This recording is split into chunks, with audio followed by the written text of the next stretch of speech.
आज बताइए ना, आज आज आप उत्तराखंड में ले लीजिए, इस विधानसभा में ले लीजिए, सारे लोग तो आज डर के हमारे भाजपा में चले गए हैं। कुछ दिन पहले तक हमारे विधायक जी ने भी भाजपा के खिलाफ एक बड़ा प्रदर्शन किया था देहरादून में, तो उसके बाद उनके जितने भी उनके परिवार के लोगों के कारोबार थे वो सारे बंद हो गए हैं। और उस तादाद का भी क्या करना, आप बड़कोट में देखिए, जब भाजपा की मीटिंग होती है तो इतनी भीड़ होती है कि लगता है कि शायद इनसे बड़ा तो संगठन किसी का है नहीं। पर आप रिजल्ट उठा के देखिए, हर चुनाव वो हारते हैं, पंचायत के चुनाव हारते हैं, विधानसभा के चुनाव हारते हैं। एक सांसद का चुनाव है, वो पता नहीं किस भ्रम में वो लगातार जीत रहे हो, हमें समझ में नहीं आ रहा क्या लोगों की मानसिकता है। लेकिन जो उनका रिजल्ट है कमज़ोर पड़ चुका है। बिल्कुल नहीं, मुझे लगता है कि कांग्रेस के अंदर से जो भाजपा में गए हैं वही लोग थे जो निरंतर कांग्रेस को कमज़ोर करने का प्रयास कर रहे थे। और जो भी इस तरह की कमज़ोर कड़ियाँ थी आज वो भाजपा में जा चुकी है, आज वो भाजपा के लिए परेशानी का सबक बना है। आप ये नहीं मानते कि यमुनोत्री में ज़्यादातर लोग निर्दलीय को पसंद करते हैं? बिल्कुल करते हैं, निर्दलियों को पसंद नहीं करते। देखिए, हर विधानसभा की अपनी एक तासीर है। अपने निर्दलीय जीतने की वजह यह है कि यमुना घाटी दो भागों में यही कहता है कि आप प्रत्याशी अच्छा उतारिए, हम भाजपा को तो इस बार नहीं चुनाव जीतने देंगे। अगर आपने अच्छा प्रत्याशी नहीं उतारा तो हम निर्दलीय को वोट डाल देंगे, लेकिन हम भाजपा को वोट डाल। नमस्कार, मैं हूं सुनील थपलियाल और तीखी बातचीत में आपका स्वागत है। हम आपके बीच में लगातार आते हैं, और वो भी क्योंकि 2027 विधानसभा चुनाव अब नज़दीक है, कुछ ही महीने रह गए हैं। और आज हमारे बीच में युवा नेता कांग्रेस के विजयपाल रावत जी हैं। आपका हमारी तीखी बातचीत में स्वागत है। विजय जी, क्योंकि आप युवा भी हैं और बड़कोट से आपकी छात्र राजनीति से आपकी शुरुआत हुई है, और आज आप प्रदेश स्तर पे भी अपने आप को जो है महत्वपूर्ण पदों पे रहते हुए कांग्रेस को मजबूत करने का काम भी कर रहे हैं, तो आप कहाँ पा रहे हैं अपने आप को? लंबा संघर्ष है छात्र राजनीति से, और आज जिस जगह पे हम पहुँचे हैं, हमें लगता है कि इतने सालों में कांग्रेस के साथ रह कर के सिर्फ राजनीति नहीं, एक समाज का जो अध्ययन है, हमारी जो भारत देश की राजनीति है, हमारे जो उत्तराखंड की राजनीति है, हमारा जो संघर्षों का इतिहास रहा है, संघर्षों आंदोलनों से जो ये राज्य बना है, एक समझ डेवलप हुई है कि किस तरह समाज में सबको साथ लेकर के हम राजनीति कर सकते हैं। अच्छा, जैसे उत्तराखंड में कांग्रेस लगातार चुनाव हार रही है, आखिर जनता कांग्रेस पर भरोसा क्यों करे? देखिए, राजनीति में एक दौर होता है, चुनाव हार नहीं रही है, ये दौर की बात होती है। जनता का मूड जो होता है बहुत जल्दी स्विंग होता है, बहुत ज़्यादा किसी एक व्यवस्था पर हम लोग भरोसा नहीं करते, ये ह्यूमन टेंडेंसी है।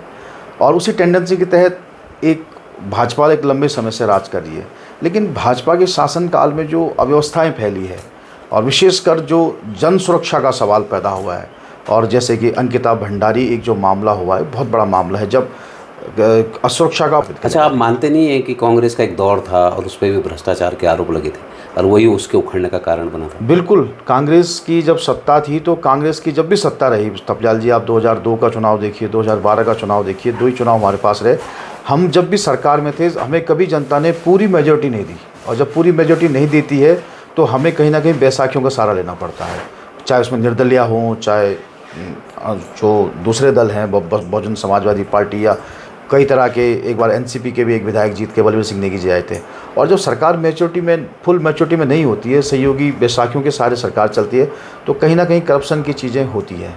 आज भाजपा को जिस तरह से मैंडेट सरकार जनता ने दिया है, वैसा मैंडेट जिस दिन कांग्रेस देगी, कांग्रेस को मिलेगा, उसे निस्संदेह उत्तराखंड की जितनी परिसंकल्पनाएँ थी राज्य को लेकर के, वो सारी पूरी करते हुए कांग्रेस दिखाई देगी। अच्छा, कांग्रेस में गुटबाजी खुलकर सामने आती है, क्या कांग्रेस अपनी अंदरूनी लड़ाई से कहीं निकल पाएगी? नहीं, मुझे लगता है कि जिसे आप गुटबाजी कहते हैं, वो एक स्वतंत्रता है अपनी बातों को रखने की। देखिए, आज हम राजनीति कर रहे हैं, तो आप हो, मैं हूँ, कोई भी व्यक्ति हो, राजनीति में जो भी हो, वो भी सत्ता के शीर्ष पर पहुँचना चाहता है। उस प्रतिस्पर्धा में कहीं कोई पीछे रह जाता है, कहीं किसी को तेज़ दौड़ना होता है, तो लोगों को गुटबाजी दिखाई देती है। लेकिन हम ये मानते हैं कि गुटों को गुटकों में बदल कर ही इमारत खड़ी होती है। तो कांग्रेस उस तरफ है, हमारे जो गुट आपको दिखाई देते हैं, धड़े दिखाई देते हैं, उनको अगर हम संगठित कर दें तो वही कांग्रेस की ताकत बन सकता है। अच्छा, जैसे कांग्रेस के कई नेता भाजपा में शामिल हो चुके, कमज़ोर पड़ चुका है? बिल्कुल नहीं, मुझे लगता है कि कांग्रेस के अंदर से जो भाजपा में गए हैं वही लोग थे जो निरंतर कांग्रेस को कमज़ोर करने का प्रयास कर रहे थे। और जो भी इस तरह की कमज़ोर कड़ियाँ थी आज वो भाजपा में जा चुकी है, आज वो भाजपा के लिए परेशानी का सबक बना है। आज आप अगर देख लेंगे कि एक विधानसभा में 10-10, 12-12 दावेदार भाजपा के पास हैं। भाजपा उसको अपनी मजबूती मान सकती है, लेकिन कल जब किसी एक व्यक्ति को टिकट देगी और वो सारे महत्वाकांक्षी व्यक्ति हैं, तो निस्संदेह वो विद्रोह करेंगे। और जब विद्रोह होगा हर विधानसभा में, तो भाजपा टूटन की स्थिति में आएगी और कमज़ोर पड़ जाएगी। अच्छा, यमुनोत्री विधानसभा में कांग्रेस की वर्तमान स्थिति क्या है और क्या पार्टी जमीन पर कहीं दिखाई दे रही है? देखिए, यमुनोत्री में निस्संदेह आज कांग्रेस बहुत कमज़ोर स्थिति में, मैं इस बात को स्वीकार करता हूँ। लेकिन उसके लिए आपको इतिहास में जाना पड़ेगा। 2002 में पहला चुनाव होता है, केदार सिंह रावत जी को टिकट मिलता है। स्वर्गीय बुद्धि सिंह रावत जी कांग्रेस के स्तंभ थे, वो कांग्रेस से बगावत करते हैं, कांग्रेस में टूट होती है। 2007 का चुनाव आता है, केदार सिंह रावत जी दोबारा चुनाव लड़ते हैं, सीनियर नेता सकलचंद रावत जी विद्रोह करते हैं, पार्टी में टूट होती है। 2012 का चुनाव आता है, उसमें भी कांग्रेस यहाँ पे असफल रहती है। 2017 के चुनाव में केदार सिंह रावत जी पार्टी छोड़ के चले जाते हैं, फिर कांग्रेस में टूट होती है। 2022 के बाद संजय डोभाल का टिकट कटता है, वो कांग्रेस से विद्रोह करते हैं, कांग्रेस में टूट होती है। उसके बाद जिनको 22 में हमने टिकट दिया, दीपक बिजवाणु, वो कुछ साल पहले बीजेपी में चले जाते हैं, कांग्रेस टूट जाती है। इतने टूटन के बाद, क्योंकि कांग्रेस लीडर बेस्ड पार्टी है, कैडर बेस्ड पार्टी नहीं है। नेतृत्व जो हमारा कर रहा था विधानसभा में, जब वो पार्टी को छोड़ के जाता है तो उसके वो अपने साथ अपने फॉलोअर लेके जाता है। तो इतने नेताओं के टूटन के बाद भी अगर कांग्रेस आज खड़ी है, तो ये मुझे बड़ी बात मानता हूँ। और इसलिए हम इस समय यमुनोत्री में अपना जो अनुसांगिक संगठन है हमारा, जो हमारी बूथ कमेटियां हैं, उनको तैयार करने को लगे हैं। हमें लगता है कि ये मैकेनिज्म हमारा कुछ हफ्तों की प्रैक्टिस में पूरा होने जा रहा है, बहुत अंदरूनी तरीके से काम हो रहा है। और हम जब इस काम को कर लेंगे तो फिर हम अच्छी स्थिति में आ जाएंगे। आप ये नहीं मानते कि यमुनोत्री में ज़्यादातर लोग निर्दलीयों को पसंद करते हैं? बिल्कुल करते हैं, निर्दलीयों को पसंद नहीं करते। देखिए, हर विधानसभा की अपनी एक तासीर है। अपने निर्दलीय जीतने की वजह यह है कि यमुना घाटी 2 भागों में बंटी हुई है। लगभग 35 से 40% हिस्सा यमुना घाटी में आता है और 60 से 65 हिस्सा गंगा घाटी में आता है। लेकिन जो इस विधानसभा का नेतृत्व होता है राष्ट्रीय पार्टी में, चाहे वो बीजेपी हो, चाहे कांग्रेस हो, चाहे बहुजन समाजवादी पार्टी हो, या जो भी बड़ा दल हो, उसके राष्ट्रीय पार्टी को टिकट हमेशा यमुना घाटी में मिलते हैं। तो जो बड़ा भाग है, जहाँ पे बड़ी जनसंख्या है, वहाँ पे एक नाराज़गी होती है। तो वो नाराज़गी एक निर्दलीय आदमी के साथ खड़ी जब होती है, तो वो अक्सर चुनाव जीत जाता है। तो इसलिए यहाँ से अक्सर रिजल्ट निर्दलीयों के पक्ष में आए। मतलब कांग्रेस इस बार हो सकता है कि 60% लोगों की तरफ? मुझे लगता है कि राजनीति का सिद्धांत कहता है कि जो भी स्ट्रैटेजी जीतने के लिए उपयोगी साबित हो सकती है, उस पर काम करना चाहिए। अच्छा, भाजपा का दावा है कि कांग्रेस में ना नेतृत्व है, ना ही विजय, और आप इसका क्या जवाब देंगे? मैं ये मानता हूँ कि भाजपा के अंदर आज सारे नेतृत्व खड़े हैं। सारे नेतृत्व जो कल कांग्रेस की राजनीति करते थे, बहुजन समाजवादी पार्टी की राजनीति करते थे, निर्दलीय राजनीति करते थे, वो सब आज भाजपा के चेहरे बने हुए, सब भाजपा का टिकट मांग रहे हैं। लेकिन टिकट तो अंतोगत्वा एक को मिलना है ना, और वो सारे महत्वाकांक्षी लोग हैं। जब वो विद्रोह करेंगे तो भाजपा उनको कैसे संभालेगी, भाजपा को सोचना है। अच्छा, जैसे मैं देख रहा हूँ कई बार कांग्रेस कई नेता जो हैं आपस में बयानबाजी कर देते हैं, तो ऐसे में जनता कांग्रेस को एकजुट पार्टी में कैसे मानेगी? देखिए, एक बात समझिए, जो भी नेता बयानबाजी कर रहे हैं, अगर उनकी बयानबाजी से पार्टी को नुकसान होता है, तो कल सरकार अगर नहीं बनती है तो उन नेताओं का नुकसान होता है। कल मुख्यमंत्री विजयपाल रावत ने सुनील थपलियाल ने नहीं बनना है, कल विधानसभा का अध्यक्ष आपने मैंने नहीं बनना है, कल कैबिनेट मंत्री आपने मैंने नहीं बनना है। तो अगर कोई बड़ा नेता इस तरह की बेवकूफ़ी करता है जिससे जनता में मैसेज खराब जाता है, तो वो अपना ही भविष्य खराब करता है। और यकीन मानिए, जितने भी बड़े नेता हैं, चाहे वो किसी भी पार्टी के हैं, वो अपने भविष्य को लेकर बड़े चिंतित हैं। तो कांग्रेस के नेता अगर लगातार दूसरी बार सत्ता से दूर हैं, तो उनसे ज़्यादा संवेदनशील कोई नहीं हो सकता, वो ऐसी गलतियां नहीं करेंगे। ये जनता में एक मैसेज बनाया जाता है कि नेता आपस में लड़ रहे हैं। नेताओं को अपने भविष्य की बहुत चिंता है, क्योंकि मुख्यमंत्री का दौर उन्होंने बनना है, कैबिनेट मंत्री उन्होंने बनना है, तो अपने भविष्य की चिंता उनको है और वो ऐसी बयानबाजी नहीं करेंगे। वो जब चुनाव आएगा तो सब पार्टी के एक फोरम पे दिखाई देंगे और सब एक साथ एकजुट होकर लड़ते हुए दिखाई देंगे। अच्छा, उत्तरकाशी में 3 सीटें हैं, तो उसको लेकर के सर्वे क्या कहता है आपका? सर्वे, देखिए, सर्वे हर कंपनी कराती है, पॉलिटिकल पार्टियां कराती हैं, पुलिस आयोग का सर्वे होता है, और सर्वे के आंकड़े अक्सर गोपनीय होते हैं और कई बार सर्वे के आंकड़े भ्रमित करने वाले भी होते हैं।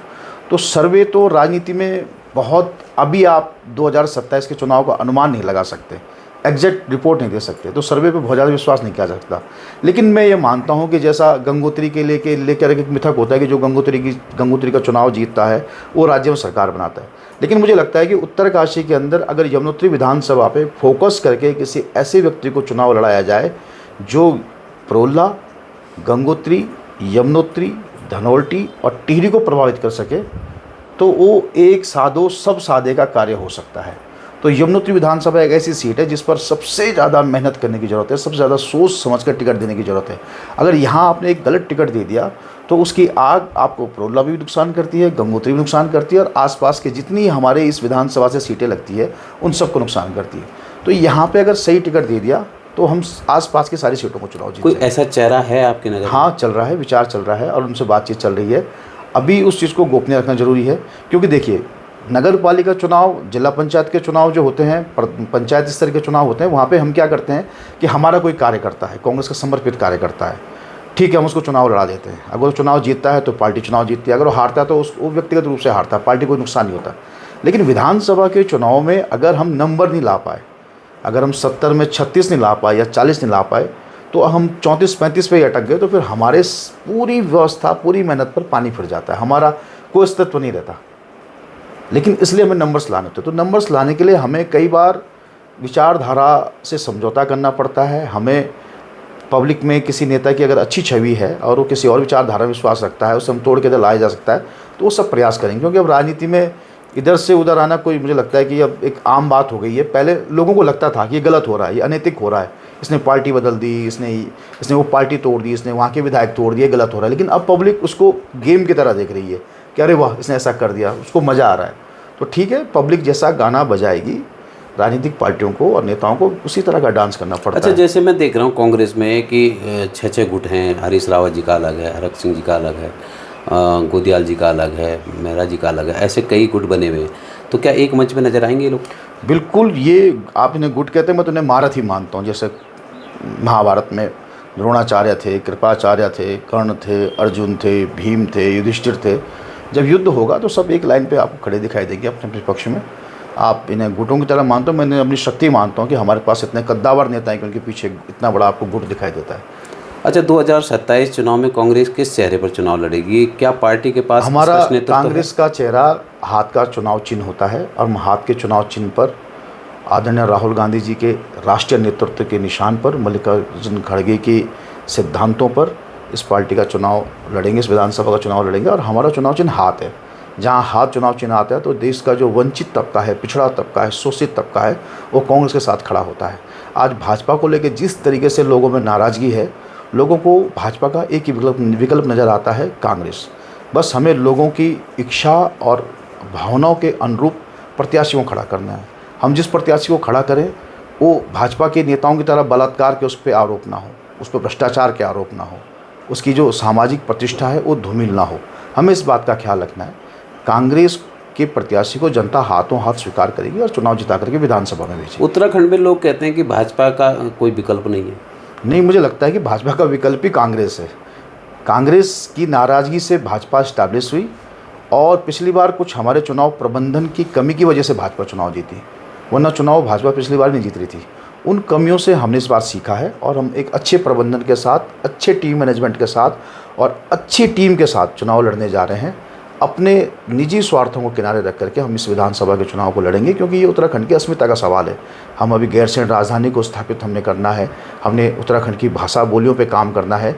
जो लगातार पेपर लीक होकर के नौजवानों का भविष्य आज भाजपा खराब कर रही है, उसको, उस व्यवस्था को ठीक करना है। महिला सुरक्षा को लेकर के अंकिता भंडारी जैसे प्रकरणों में बहनों को न्याय दिलाने की जो लड़ाइयाँ हैं उनको पूरा करना है। तो इन सारे मुद्दों के साथ हम जनता के बीच जा रहे हैं और हमें अच्छा समर्थन मिल रहा है। अच्छा, मैं देख रहा हूँ कि युवा जो है कांग्रेस से दूर होते जा रहे हैं। युवा को जोड़ने की असफलता है। मुझे तो ऐसा नहीं लगता है कि युवा कांग्रेस से दूर हो रहा है। मुझे तो ये लग रहा है कि युवा भारतीय जनता पार्टी से दूर हो रहा है। अभी आपने देखा कि इस देश के अंदर लगभग 2.5-3 करोड़ से ज़्यादा लोगों ने कॉकरोच जनता पार्टी बनाई। ये भाजपा से नाराज़गी है, ये भाजपा की व्यवस्था से नाराज़गी है। इसका मतलब बीजेपी के खिलाफ इतना बड़ा युवा लामबंद हो रहा है। और कॉकरोच जनता पार्टी कोई चुनाव आयोग में पंजीकृत पार्टी तो है नहीं, वो सोशल मीडिया में एक पार्टी है। तो अगर वो बीजेपी से नाराज़ हो तो समझ लीजिए इतना यूथ कांग्रेस के साथ खड़ा हो रहा है। क्योंकि देश के अंदर जितने भी राजनीतिक दल थे, भाजपा उन सबको ख़त्म कर चुकी है। क्योंकि वो चाहे भाजपा के समर्थित राजनीतिक दल थे, चाहे कांग्रेस के समर्थित राजनीतिक दल थे, भाजपा सबको ख़त्म कर चुकी है। कांग्रेस हटाओ के नारे को लेकर के कम भाजपा चली थी, और आज देश में सारी पार्टियां खत्म हो गई, सिर्फ कांग्रेस भाजपा से लड़ती हुई नजर आ रही है। तो देश के अंदर भाजपा के खिलाफ अगर कोई पार्टी जीवित है तो कांग्रेस है। तो जो नाराज़ लोग हैं उनके पास एक ही विकल्प बचता है, कांग्रेस। तो कांग्रेस के पास यूथ की एक बड़ी तादाद आई है, आ रही है, और हम उसको मेंटेन करके चल रहे हैं। मतलब ये मान के चलें कि कॉकरोच जनता पार्टी कांग्रेस की देखिए, देन है। कॉकरोच इस देश की व्यवस्था से नाराज बेरोजगारों के ऊपर एक व्यंग था, और उस व्यंग को अपने पे स्वीकार करते हुए उन्होंने सरकार की व्यवस्थाओं को घेरा है।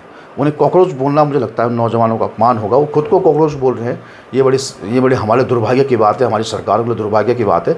लेकिन उस देश का फ्रस्ट्रेट युवा है, वो कॉकरोच नहीं है, वो व्यवस्था से नाराज युवा है। अगर आपने उसकी भावनाओं को नहीं समझा तो नेपाल और बांग्लादेश में जैन जी ने जिस तरह से हिंसक गतिविधियों में भाग लेकर के सरकार का तख्ता पलट किया, वो उस तरह की गतिविधियों में चलेगा। और ऐसा कुछ होता है चाहे वो भाजपा के शासनकाल में हो, मुझे लगता है कि इस देश के संविधान के लिए वो सबसे बड़ा खतरा हो जाएगा, लड़ाई लड़े। अच्छा, जनता पूछ रही कि कांग्रेस सिर्फ आरोप लगाती है, विकल्प क्या देती है? विकल्प हमारे आपका पास, क्या जवाब? हमारे पास विकल्प है। आज पार्लियामेंट में जितने क्वेश्चन कांग्रेस जनता के लोगों को उठाए, चाहे किसानों का मामला हो, महिला सुरक्षा का मामला हो, मणिपुर की हिंसा हो, आज चाहे सीमावर्ती अरुणाचल प्रदेश में जो चाइना आज कब्जा कर रहा है उसको लेकर के हो, आज चाहे देश के अंदर अडानी और अंबानी को जिस तरीके से विदेशों में कारोबार दिया जा रहा हो, जिस तरीके से आज नरेंद्र मोदी ने अमेरिका के सामने घुटने टेक दिए हों, तेल का संकट हो, इन सब चीज़ों को लेकर के, भ्रष्टाचार को लेकर के, बेरोजगारों के नीट पेपर का लीक को लेकर के लगातार कांग्रेस सड़कों पे है। राहुल गांधी जी 4000 किलोमीटर की यात्रा कर चुके हैं। तो हम अगर राजनीतिक विकल्प नहीं दे रहे हैं तो फिर हम क्या दे रहे हैं? फिर तो हम लगातार लोगों के बीच में जा रहे हैं, और हमारे जनप्रतिनिधि लगातार इन चीज़ों को उठा रहे हैं, और हम एक मुद्दों के जरिए जनता के बीच में विकल्प के रूप में अपने आप को तैयार कर रहे हैं। अच्छा, जैसे आप अभी कह रहे थे कि भाजपा जो है दल को ख़त्म करने में लगी है, नेताओं को ख़त्म करने में लगी है, तो कोई ऐसा उदाहरण जो आप मानते हो कि किसी नेता को ख़त्म करने या दबाव में डालने का कोशिश की गई? अरविंद केजरीवाल को ख़त्म कर दिया है। आज कर्नाटक के DK शिवकुमार कर्नाटक के मुख्यमंत्री बने हैं। 2019 में भाजपा ने उनको मुख्यमंत्री बनने का ऑफर दिया, उन्होंने मना किया तो उनको तिहाड़ जेल में डाल दिया। आज बताइए ना, आज आप उत्तराखंड में ले लीजिए, इस विधानसभा में ले लीजिए, सारे लोग तो आज डर के हमारे भाजपा में चले गए हैं। कुछ दिन पहले तक हमारे विधायक जी ने भी भाजपा के खिलाफ एक बड़ा प्रदर्शन किया था देहरादून में, तो उसके बाद उनके जितने भी उनके परिवार के लोगों के कारोबार थे वो सारे बंद हो गए हैं। आज कुछ दिनों से उनकी भाजपा के नेताओं के साथ फ़ोटो दिखाई दे रही है, मुख्यमंत्री के साथ फ़ोटो दिखाई दे रही है, तो सारे कारोबार ठीक ठाक चलने लग गए हैं। तो ये क्या है फिर? ये दमन चक्र तो है कि भाई आपके खिलाफ जो बोलेगा तो उसके कारोबार ठप कर दिए जाएंगे, और आपके साथ कोई मीठी मीठी बातें करना शुरू कर देगा, फ़ोटो खिंचाना शुरू कर देगा, आपकी पार्टी की टिकट की दौड़ में आ जाएगा, तो उसके सारे कारोबार स्टार्ट हो जाएंगे। ये दमन चक्र तो है। छोटा सा उदाहरण मैंने आपको आपके घर में बता दिया, फिर देश की बात तो आप क्या ही कर सकते हैं, क्या चल रहा होगा। अच्छा, आज उत्तराखंड की जनता कांग्रेस पर विश्वास क्यों करे, जबकि पार्टी लगातार टूट और पलायन का सामना कर रही है? कांग्रेस की पर इसलिए सरकार करे कि 2002 से 2007 और 2012 से 2017 तक जो विकास कार्य कांग्रेस ने उत्तराखंड की धरती पर स्थापित किए, भारतीय जनता पार्टी लगातार 10 वर्षों की सरकार में वो चीज़ें स्थापित नहीं कर पाई। आज भी राजधानी का जो भौतिक ढांचा है वो हमने खड़ा किया है, उससे एक कदम आगे आज भाजपा नहीं बढ़ पाई। राजधानी का प्रश्न ज्यों का त्यों खड़ा है। हमने भू कानून को लेकर के बहुत अच्छी पैरवी की थी, आज भारतीय जनता पार्टी भू कानून को ख़त्म कर चुकी है, बर्बाद कर चुकी है। हमने युवाओं के लिए बेहतर रोज़गार के विकल्प तलाश किए, हमने UKSSC बना के दिया, लेकिन आज भारतीय जनता पार्टी ने UKSSC को भ्रष्टाचार का अड्डा बना दिया। महिला सुरक्षा एक बड़ा विषय है। ये आंदोलन, ये उत्तराखंड का आंदोलन, ये उत्तराखंड राज्य महिलाओं की शहादत पर, उनकी कुर्बानियों पर बना था। आज अंकिता भंडारी के हत्यारे को जगह जगह भाजपा सम्मानित करती है, उनका वो प्रभारी है, उनका नाम आया है। उसके बावजूद, नाम आने के बावजूद भी भाजपा उनके खिलाफ कार्रवाई नहीं करी। इसका मतलब भाजपा को ये लगता है कि हम कुछ भी कर लें वो सही है, और जनता कुछ भी कर ले वो बेवकूफ़ है। तो ये जो अहंकार है ये भाजपा को ले डूबेगा। अच्छा, मैं देख रहा हूँ कि जैसे आप कई आरोप लगा रहे हैं, कई बातें आप भाजपा को लेकर के बोल रहे हैं, तो जनता को क्यों नहीं समझा पा रहे हैं? जनता तो आज भी कह रही है कि कोई विकल्प नहीं है। देखिए, जनता सड़कों पे उतरकर चिल्लाती नहीं है, जनता हर चीज़ को ऑब्जर्व करती है। 2017 के समय हमें लग रहा था कि हमारी सरकार आ रही है, हम सत्ता पे थे, हमें लग रहा था सब वाह है। जनता कहीं विरोध करती हुई नज़र नहीं आ रही थी। मुख्यमंत्री जहाँ भी जाते थे वहाँ खूब बड़ी भीड़, आंदोलन जलसे हुआ करते। जनता बहुत साइलेंट ऑब्जर्व कर जाती है, और जब निर्णायक चोट आती है तो जनता फिर ऐसी चोट मारती है कि सामने वाले को पता नहीं चलता है। आज हम लोग अपने बच्चों को बाहर भेजने में डर रहे हैं। ये महिला सुरक्षा कोई छोटा विषय नहीं है थपलियाल जी, बहुत बड़ा विषय है।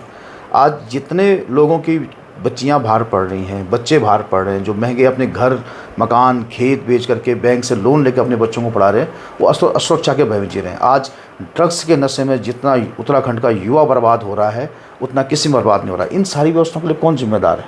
सरकार जिम्मेदार है। ये सरकार की व्यवस्थाएँ हैं। सुरक्षा सरकार की व्यवस्था है, रोजगार सुरक्षा सरकार की व्यवस्था है। इन सब चीज़ों में आप महंगाई को देखिए, आज गैस सिलेंडर देखिए, गैस सिलेंडर की महंगाई, तेल की महंगाई एक अलग विषय है, लेकिन गैस के लिए जो आज भागादौड़ी हो रही है, आप बड़कोट में देखिए। बड़कोट एक ग्रामीण परिवेश का बाज़ार है। दूर दराज की एक महिला जिसका पति कहीं बाहर दूर फौज में या किसी प्राइवेट होटल में या कहीं नौकरी करता है, वो अपने एक छोटे से बच्चे के साथ, एक स्कूल वाले बच्चे के साथ बाज़ार में रह रही है। अब गैस का ट्रक आता है तो उस दूध पीने वाले बच्चे को घर में छोड़कर, स्कूल वाले बच्चे को छोड़कर वो गैस भराने जाती है। वहाँ घंटों लाइन पर लगने के बाद से पता चलता है कि उसको गैस नहीं मिली। तो सोचिए कि उसके मन में क्या बीती है। उसके पास कोई पॉलिटिकल पावर नहीं, उसकी कोई अप्रोच नहीं है। तो जिस तरीके से आज अव्यवस्था है, मतलब जो गांव का आदमी, डखाट गांव का, राजगढ़ी का आदमी, सन्नौल का आदमी गैस भराने के लिए कितने चक्कर काटता होगा। आपने पहले उनके चूल्हे बंद कराए, उनको गैस पर निर्भर बनाया, आज आपने उसकी अव्यवस्था फैला दी है। वो क्यों आपकी बात को समझेगी कि ईरान का युद्ध हो रहा है, यूक्रेन का युद्ध हो रहा है? वो सरकार उसके लिए जिम्मेदार है कि उस अपने नागरिकों को सुविधाएं प्रोवाइड करानी है। आप उसको इंटरनेशनल पॉलिटिक्स नहीं समझा सकते कि इंटरनेशनल पॉलिटिक्स के चर्चे में ये हो रहा है। आपने वादा किया था हम आपको सस्ता तेल, सस्ता गैस उपलब्ध कराएंगे, आप उसमें फेल हुए हैं। इतना महंगा होने के बाद भी आप उसे सुविधापूर्वक उपलब्ध नहीं करा पा रहे हैं, उसका जीवन अस्त व्यस्त कर रहे हैं। तो ये एक बड़ा कारण है कि जनता बीजेपी के खिलाफ इस बार वोट करने जा रही है। जनता तो कहती है भाजपा के बराबर बढ़िया काम कोई नहीं कर रहा। जनता नहीं बोलती है, ऐसे इन्फ्लुएंसर बोलते हैं जो भाजपा के घूमते हैं। जनता को पूछिए, जनता गांव-गांव जा रही है, हम गांव-गांव घूम रहे हैं। जनता सिर्फ एक बात बोलती है कि किसी भी सूरत में हम भाजपा को वोट नहीं देने वाले। आप अच्छा प्रत्याशी उतार के दीजिए, हम कांग्रेस को जिताना चाहते हैं। अच्छा, क्या आप दावा करते हैं कि 2027 में कांग्रेस सरकार बनाएगी? यदि हाँ, तो उसके पीछे सबसे बड़ा आधार क्या है? निस्संदेह मुझे लगता है कि एंटी इनकन्वेंसिंग एक बहुत बड़ा मुद्दा होता है। जब भी कोई सत्ता 5 वर्ष से ज़्यादा लगातार किसी राज्य में या किसी देश के अंदर रहती है तो उसको एक अहंकार पैदा हो जाता है, कुर्सी का अहंकार कहते हैं उसे। उस अहंकार के नशे में सत्ताधीश हमेशा कुछ न कुछ गलतियां करते हैं, अनदेखा करते हैं। छोटी छोटी मांगों को, बड़े बड़े आंदोलनों को अनदेखा करते हैं। उन्हें लगता है कि पुलिस के दमन चक्र से हम इसको दबा सकते हैं, और ऐसा हर सरकार करती है। आज सरकारें नहीं, जब हमारे देश में राजाओं की व्यवस्था थी तब भी ऐसा कुछ होता। तिलाड़ी गोलीकांड, आज 1930 का तिलाड़ी गोलीकांड देखिए, वहाँ भी दमन चक्र हुआ था। जब दमन चक्र पर कोई सत्ता सरकार आती है तो व्यवस्था परिवर्तन होता है। और 10 साल की बीजेपी की सरकार में दमन चक्र हुआ है जनता के साथ। हमारे नौजवान बच्चों को आंदोलनों के दौरान लाठियों से, डंडों से भाजपा की सरकार द्वारा पीटा गया है, मारा गया है। हमारी बहनों के साथ जातियाँ हुई है, उनको घसीटा गया है। पत्रकारों के साथ अभद्रता होती है, घर से पुलिस उठा के ले जाती है। तो ये सारी चीज़ें, आप पत्रकारों को, जो देश का लोकतंत्र का चतुस्तंभ है, जो गरीब, कमज़ोर, मजलूम आदमी की आवाज़ को उठाता है, वो सुरक्षित नहीं है। उनको रातों रात उठा दिया जा रहा है। और उसके बाद फिर मुख्यमंत्री उनके साथ फ़ोटो खिंचाते हैं। वाह भाई, तुम्हारी पुलिस पहले उन्हें उठाती है, अपराधी की तरह मारती है, फिर तुम ही मलहम लगाने आते हो। तो ये जो नौटंकी धामी सरकार की इस राज्य के भीतर चल रही है, वो सबके समझ में आ रही है। अच्छा, जैसे मैं एक बात कहना चाह रहा था कि कांग्रेस के कई ऐसे नेता जिन पर जो है कांग्रेस के दौरान भ्रष्टाचार के आरोप लगे, वो भाजपा में आकर के स्वच्छ छवि के हो गए। देखिए, भ्रष्टाचार का आरोप भी भाजपा ने उन नेताओं पर लगाया और अपनी पार्टी में लाकर उन्हें पाक साफ भी भाजपा ने बताया। एक ही आदमी पर 2 तरह की टिप्पणियां भाजपा ने करी, और जनता इतनी बेवकूफ़ नहीं कि ये बात उसके समझ में नहीं आती हो। बिल्कुल आधुनिक लोग हैं, 2026 चल रहा है, जनता सब समझती है कि कल तक ये भ्रष्टाचारी क्यों था और आज ये ईमानदार क्यों हो गया। तो इसका जवाब 2027 में जिन सरकार बटन दबाने जाएगी उस दिन जरूर देगी। अच्छा, जैसे आप ही कह रहे हैं कि भाजपा दमन कर रही है, तो आखिरी वोटर या समर्थक अपने आप को कैसे सुरक्षित मानेगा? देखिए, समर्थक आज साइलेंट हो गया है। भाजपा चिन्हित कर रही है कि भाजपा के खिलाफ कौन बोल रहा है, कांग्रेस का प्रचार कौन पढ़ रहा है, उसको किसी न किसी तरीके से उत्पीड़न किया जा रहा है। ऐसा कोई प्रधान, कोई जनप्रतिनिधि, पंचायत प्रतिनिधि आप मुझे बता दीजिए, नगर पालिका का कोई प्रतिनिधि बता दीजिए जो गैर भाजपाई हो और जिस पर कोई जांच ना चल रही हो। ऐसा कोई उदाहरण है जो उत्तराखंड में अंदर जो नगर पालिका चेयरमैन हमारे बड़कोट के, उन पर दुनिया भर की जाँचें बैठी हुई है। बहुत से ऐसे प्रधान हैं। इससे पूर्व पौंटी के जो प्रधान है विनोद जयंतवाड़, वो कांग्रेस समर्थित प्रधान थे, उन पर दुनिया भर की जांचें बैठा रखी थी भाजपा ने।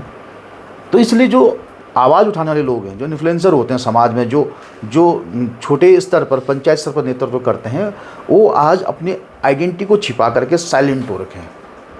लेकिन जिस दिन उन्हें भाजपा के खिलाफ, सत्ता के खिलाफ, सत्ता पर चोट करने का मौका मिलेगा, वो ठोक करके चोट करेगा, दब करके चोट करेंगे। अच्छा, आप पर कैसे वोटर जो है विश्वास करें? आपकी बातों से तो लगता है कि आप स्वयं डरे हुए। नहीं, हम बिल्कुल नहीं डरे हुए। हम डरे हुए होते तो हम पुष्कर सिंह धामी को काले झंडे नहीं दिखाते अंकिता भंडारी के प्रकरण को लेकर के। हमारी तादाद जरूर आज आपको कम दिखाई देती है भाजपा की अपेक्षा, लेकिन हमारे हौसले उनसे बहुत ज़्यादा बुलंद हैं। और उस तादाद का भी क्या करना, आप बड़कोट में देखिए, जब भाजपा की मीटिंग होती है तो इतनी भीड़ होती है कि लगता है कि शायद इनसे बड़ा तो संगठन किसी का है नहीं। पर आप रिजल्ट उठा के देखिए, हर चुनाव वो हारते हैं, पंचायत के चुनाव वो हारते हैं, विधानसभा के चुनाव वो हारते हैं।